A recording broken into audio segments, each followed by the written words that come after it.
So let us define a bipartite graph. Okay.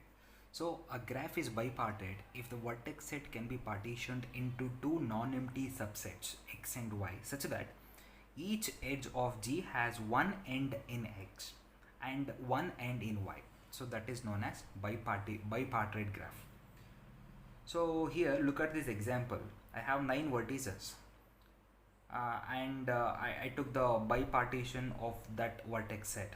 So 4 vertex in one set and 5 vertex in another set, and I consider the graph here.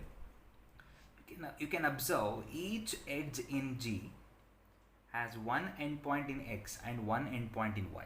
So this is known as the bipartite graph. So complete bipartite graph.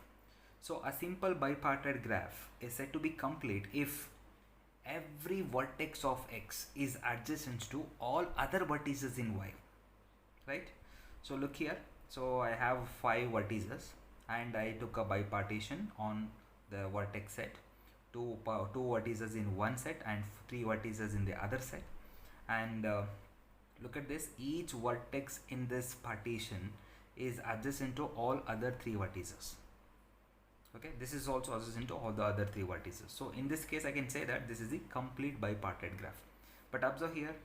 So here this vertex is not adjacent to this. So this is not a complete bipartite graph. It is just a bipartite graph. Now let us define complement of a graph. So let G be a simple graph. Then the complement G complement of G is defined by taking the vertex set of G complement as the vertex set of G, but making 2 vertices U and V are adjacent in G complement if and only if they are not adjacent in G. So consider this example. This is the graph G and I am calculating the complement of this.